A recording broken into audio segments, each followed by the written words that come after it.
नमस्कार दोस्तों, मैं आपका दोस्त रुद्र स्वागत करता हूं आपका आपके अपने यूट्यूब चैनल बेटू पॉलिटेक्निक पर। दोस्तों, इस वीडियो में हम आपको बताने जा रहे हैं कि आप स्टूडेंट क्रेडिट कार्ड योजना के तहत आप लोन कैसे ले सकते हैं। तो दोस्तों, जैसा कि आप सभी जानते हैं कि इस लॉकडाउन में ऑनलाइन पढ़ाई को बढ़ावा देने हेतु सरकार ने यह कदम उठाया है कि अब आप सबों को लोन में एडिशनल लैपटॉप का भी 36,000 रुपये दिए जाएंगे।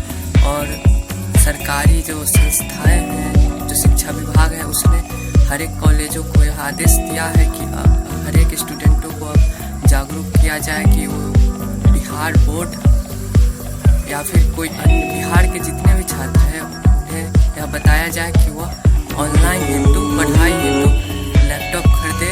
और गरीब बच्चे वो नहीं खरीद पाएंगे तो ऐसे में उनके लिए स्टूडेंट क्रेडिट कार्ड योजना है जो उसके तहत उन्हें पैसा मुहैया कराया जाए और बच्चे को एक लैपटॉप मिले ताकि वे ऑनलाइन पढ़ाई अच्छे से कर सके। और इस लॉकडाउन में ज़्यादा जोर दिया गया है सरकारों की तरफ से कि उन्हें स्टूडेंट क्रेडिट कार्ड योजना के तहत बच्चे को बताया जाए, उन्हें लोन लेने के लिए कहा जाए।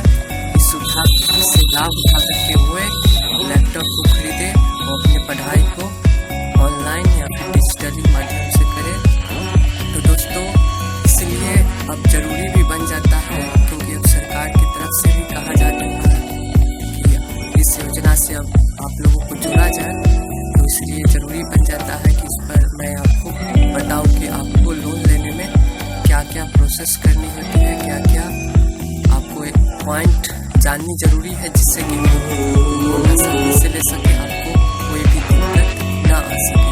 तो दोस्तों, सबसे पहले मैं आपको बताना चाहता हूँ कि लोन क्या होता है, शिक्षा ऋण, और इसे कितने रुपए तक सरकार दे सकती है। तो यह माननीय मुख्यमंत्री श्री नीतीश जी ने 7 निश्चय योजना एक चुनावी सभा के दौरान उन्होंने उन लोगों से वादा किया था। उस वादे के तहत हम लोगों को 3 जो प्रोग्राम है, 7 निश्चय योजना में 3 योजना है। सबसे पहले है आपका स्टूडेंट क्रेडिट कार्ड और दूसरा है आपका KYP स्टूडेंट क्रेडिट कार्ड हो गया, जिसमें आपको 4 लाख तक लोन देने का व्यवधान है।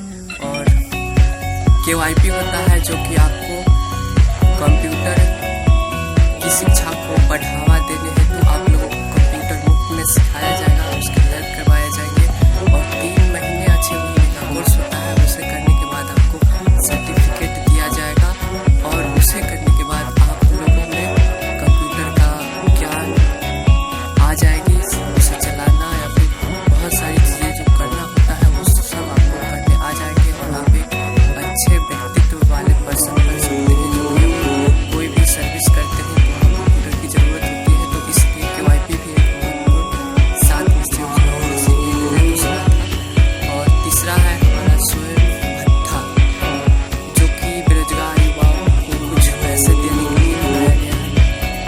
तो इस वीडियो में मैं आपको स्टूडेंट क्रेडिट कार्ड स्कीम के बारे में बताना चाहता हूँ। तो सबसे पहले आप इसे ले कैसे, तो आपको क्या करना है, 7 निश्चय योजना जो वेबसाइट है, जो कि मैं सबसे ऊपर आपको इस वीडियो के डिस्क्रिप्शन में लिंक दूंगा, उस पर जानी है और आपको रजिस्टर कर लेनी है।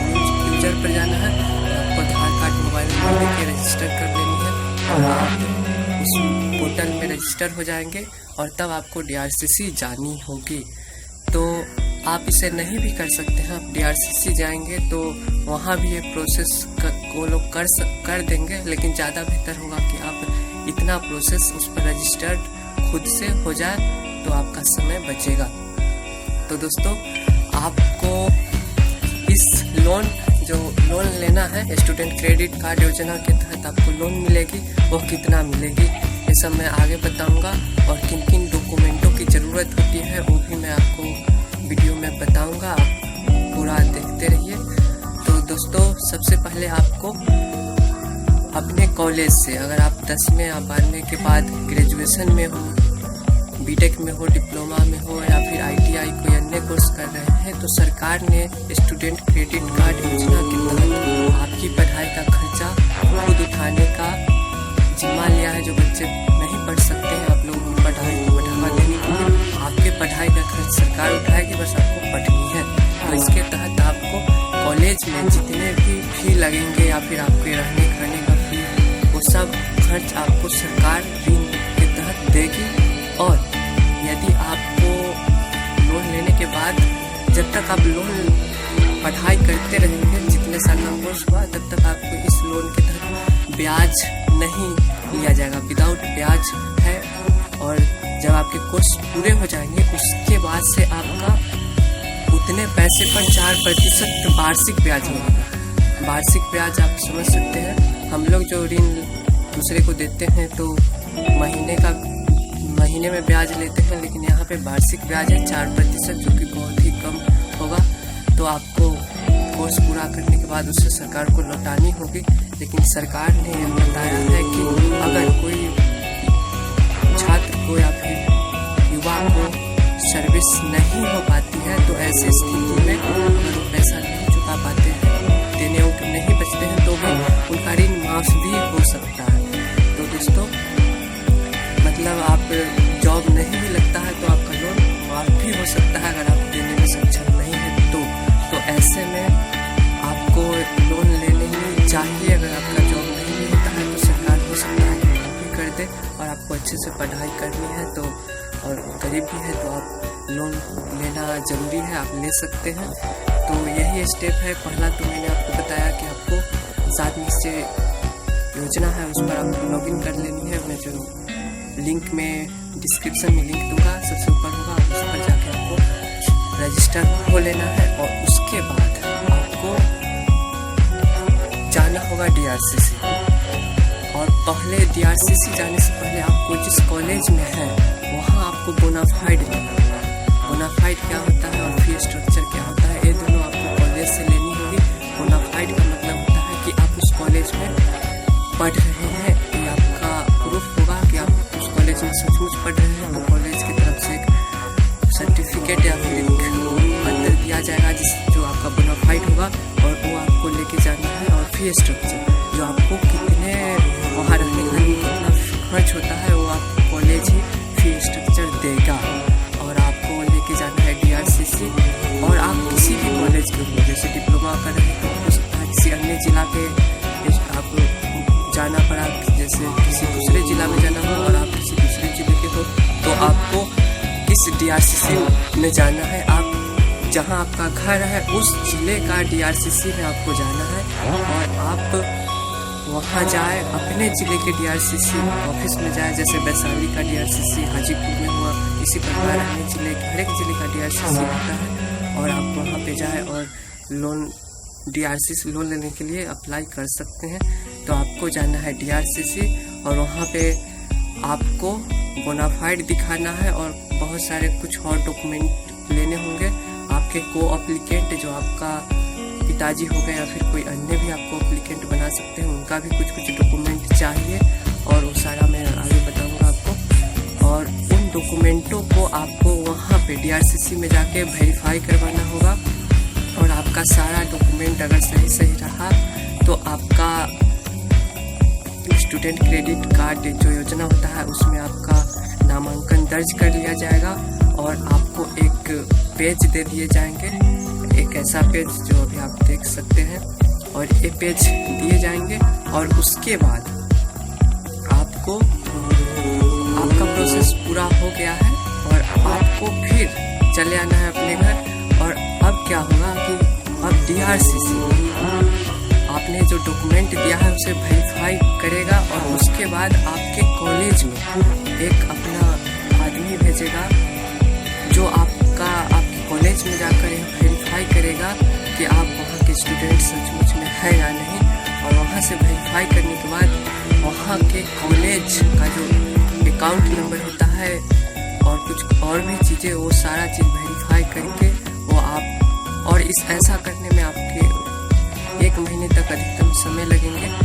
और 1 महीने के बाद जब आपका वेरीफाई हो जाएगा तो आपको पुनः कॉल आएगी DRCC की तरफ से, और तब आपको बुलाया जाएगा। और आपको ईमेल पर भी मैसेज इसका दे दिया जाएगा। और इससे पहले आपको बुलाया जाएगा, लेकिन इससे पहले कितने रुपए तक के आपको लोन मिलेंगे इस पर भी मैं चर्चा कर देता हूँ। लोन आपको रहने का बिहार के हर एक जिला में 3000 ही दिया जाता है। एक महीने का रहने खाने का 3000 रुपया, यानी कि अगर आप डिप्लोमा करते हैं तो आपके 3 साल हो गए, तो 1 साल का आपका हो गया 36,000 और 3 साल का हो गया 1,08,000।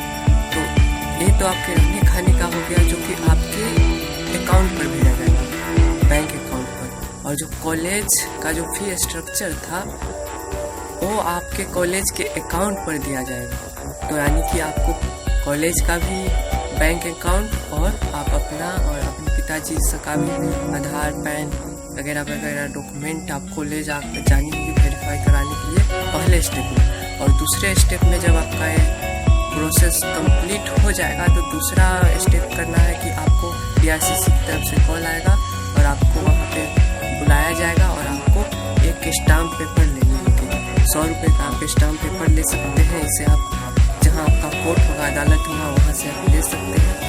तो इस स्टाम्प पेपर में आपको 100 रुपये का स्टाम्प पेपर लेना होगा और इसमें अपना नाम लिखा करके आप किस लिए स्टाम्प पेपर बनवा रहे हैं वो लिखवानी पड़ेगी। और तब जाके आपसे वो व्यक्ति कुछ ज़्यादा लेगा। जैसे 100 रुपये का स्टाम्प पेपर है तो आपसे 120 या फिर 150 तक रुपये लेंगे वो, और आपको स्टाम्प पेपर दे देंगे। और उस स्टाम्प पेपर को ले करके आपको जाना है DRCC, और DRCC जाने के बाद आपको बहुत जगह पे साइन करवाया जाएगा आपके और आपके पिताजी, अगर आपको एप्लीकेंट आपके पिताजी करते हैं तो, और उन सारे से साइन करवा करके और आपका शपथ पत्र पर साइन होगा, जो मेन होता है उस पर साइन करवा करके आपका सारा प्रोसेस कंप्लीट हो जाएगा। और इसके बाद 1 सप्ताह के भीतर आपको पहले ईयर का, जैसे आप डिप्लोमा कर रहे हैं तो आपके फर्स्ट ईयर का जो फी हुआ, जैसे रहने का 36,000 और कुछ कॉलेज का जैसे लाइब्रेरी किताब उताब का 10,000, ये जो फी हुआ वो आपके अकाउंट पर, कॉलेज का पैसा कॉलेज के अकाउंट पर और रहने खाने और बुक का पैसा आपके अकाउंट पर भेज दिए जाएंगे 1 सप्ताह के भीतर। और क्या क्या डॉक्यूमेंट की ज़रूरत पड़ती है जो पहले स्टेप में मैंने कहा है कि मैं बताऊंगा, वो मैं अब बताने जा रहा हूँ। और इतना करने के बाद आपके अकाउंट पर पैसा तो चला जाएगा और आपका लोन मिल गया।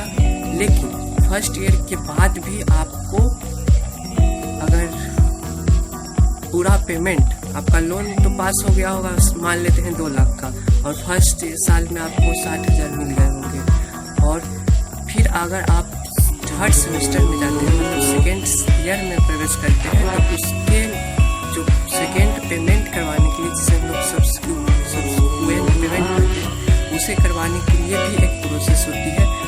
उसे आपको लेने के लिए DRCC नहीं जानी होगी, आप मोबाइल से भी सब्सिक्वेंट पेमेंट कर सकते हैं। उसका भी मैं आपको इस वीडियो में ही बताऊंगा कि सब्सिक्वेंट पेमेंट कैसे करते हैं। और उसमें आपको मार्कशीट लेनी पड़ेगी। मार्कशीट इसलिए कि अगर हमने लोन ले लिया है और पढ़ाई लिखाई छोड़ के कहीं भाग तो नहीं गए हैं, इसलिए 1 साल का आपको पहले दिया जाएगा। फिर दूसरे साल के लिए आपको पूरा सर्टिफिकेट देनी होगी कि आप वहाँ पढ़ रहे हैं, अच्छे से पढ़ाई कर रहे हैं और आपकी पासिंग मार्क भी आ रही है, अच्छी मार्क्स भी आ रही है, आप बैक उक नहीं लगा हो, आप स्टूडेंट अभी पढ़ ही रहे हैं। इसलिए आपको डॉक्यूमेंट भी देना होगा और सब्सिक्वेंट पेमेंट के लिए अप्लाई भी करना पड़ेगा। और सब्सिक्वेंट पेमेंट करते वक्त आपको ध्यान देनी होगी सर्टिफिकेट अपलोड करते वक्त, और आपके शपथ पत्र भी अपलोड करते वक्त आपको अच्छे से करनी होगी, जो कि मैं सारा प्रोसेस आपको इस वीडियो में बता दूँगा। और मैंने ये तो बता ही दिया है कि आपको लोन लेने के लिए क्या क्या एक प्रक्रिया से जानी पड़ती है, जूझनी पड़ती है, और क्या क्या डॉक्यूमेंट होता है वो मैं आपको बताने जा रहा हूँ। और इस वीडियो को देखने के बाद आपको कोई भी समस्या नहीं रह जाएगी कि आपको पहली बार बहुत सारी दिक्कतें का सामना करना पड़ता है। इस तरह सारे व्यक्तियों से पूछनी पड़ती है कि क्या क्या प्रक्रिया होती है और आपको जानकारी नहीं रहेगी तो सरकारी काम कराने में आपको बहुत सारे दिन लटकाते रहते हैं। तो ऐसे में यह वीडियो पे क्या क्या डॉक्यूमेंट है वो भी आप देखिए। और इस वीडियो को देखने के बाद आपकी सारी समस्याएं हल हो जाएगी। और मैंने अभी तक पहला जो प्रोसेस था वो बता दिया है, और मैं अब आपको बताने जा रहा हूँ कि किस साइट पर आपको रजिस्टर करनी थी, जो कि मैंने पहले कहा था। और स्टूडेंट पोर्टल क्या होता है वो भी मैं आपको बताऊँगा, जिसमें आपके पेमेंट के विवरण रहते हैं। और आपके वो जो मैंने अभी कहा कि डॉक्यूमेंट, वो भी मैं अभी बताने जा रहा हूँ कौन कौन डॉक्यूमेंट की ज़रूरत होती है। पहली बार आप DRCC जाते हैं तो वो भी मैं आपको बताता हूँ। तो दोस्तों, वीडियो अगर पसंद आया होगा तो आप लाइक और सब्सक्राइब जरूर कीजिएगा। तो चलिए मैं आपको डॉक्यूमेंट दिखाता हूँ, डॉक्यूमेंट की लिस्ट। आप जो ज़रूरत होगी डॉक्यूमेंट की उसका लिस्ट आप देख रहे हैं। सबसे पहले आपको फील्ड कॉमन एप्लीकेशन फॉर्म, जो कि आपको DRCC जाने पर वो दिया गया। अब आपको क्या क्या होना चाहिए, तो आधार कार्ड चाहिए आपका, और आपके को-एप्लीकेंट के पापा हो उनका आधार कार्ड चाहिए। दूसरा है आपका copy of PAN card of the student and co-applicant. PAN card भी आपको चाहिए, आपका भी और पिताजी अगर को-एप्लीकेंट अगर वो है तो उनका भी। और उसके बाद अगर आप 10वें कर चुके हैं और 12वें भी कर चुके हैं तो अब आपके दोनों का सर्टिफिकेट चाहिए और मार्कशीट चाहिए। तो आप अपना 10th और 12th दोनों का सर्टिफिकेट लेके जाएं। उसके बाद है copies of letter conferring scholarship. ये एक्स्ट्रा चीज़ें हैं जो कि अगर आप कभी स्कॉलरशिप लिए हैं तो उसका कॉपी देना होगा, लेकिन आप नहीं लिए होंगे तो इसकी कोई ज़रूरत नहीं है। उसके बाद है अप्रूव्ड कोर्स स्ट्रक्चर। इसका मतलब मैंने वीडियो में जिक्र किया था कि आपको करनी है बोनाफाइड की मांग कॉलेज से, और वही बोनाफाइड यानी कि आपका अप्रूव्ड कोर्स स्ट्रक्चर हो जाएगा। और उसके बाद है प्रूफ ऑफ एडमिशन। ये भी आपका प्रूफ हो जाएगा एडमिशन का। जो आप पॉलिटेक्निक में पढ़ रहे हैं, अगर पॉलिटेक्निक के कॉलेज में आपका एडमिशन है तो, और आप जा रहे हैं तो मतलब बोनाफाइड बना लीजिएगा, तो एक सारा तीनों डॉक्यूमेंट का काम हो जाएगा। Proof of admission, fees schedule, तीनों आपका बोनाफाइड में ही दे दिया जाएगा, फीस स्ट्रक्चर भी और तीनों डॉक्यूमेंट्स। और उसके बाद आपका दिया गया है 2 photographs of student, parents and guardian. मतलब आपका 2 फोटो लगेगा, आपके पिताजी का भी 2 फोटो लगेगा, आप लेके जाए। उसके बाद है लास्ट ईयर इनकम सर्टिफिकेट। इसका मतलब है कि आपका इनकम सर्टिफिकेट चाहिए, और वो भी लेटेस्ट होना चाहिए, अब का अभी का होना चाहिए, क्योंकि बहुत पहले का भी नहीं चलेगा, अब वाली होनी चाहिए वर्तमान वाली इनकम सर्टिफिकेट। और उसके बाद आपका हो गया last 2 years income tax return. इसकी ज़रूरत नहीं पड़ती है, आप इसे नहीं भी करें, पैन कार्ड आप दे दीजिएगा, वही आपका हो गया। उसके बाद है लास्ट 6 मंथ बैंक स्टेटमेंट, यानी कि इसमें आपको बैंक देनी होगी। बैंक अकाउंट दे दीजिएगा तो आपके सारे वो लोग पता कर लेंगे कि आपका बैलेंस अधिक है। आपको यह प्रूफ वो लोग करवाना चाहते हैं कि आप सचमुच में गरीब हैं या फिर बहुत पैसे वाले हैं, जानना चाहते हैं। तो इसलिए इसकी कोई प्रूफ नहीं चाहिए, आपको केवल बैंक लेके जाना है, बैंक का पासबुक लेके जाना है अपने और अपने पिताजी का।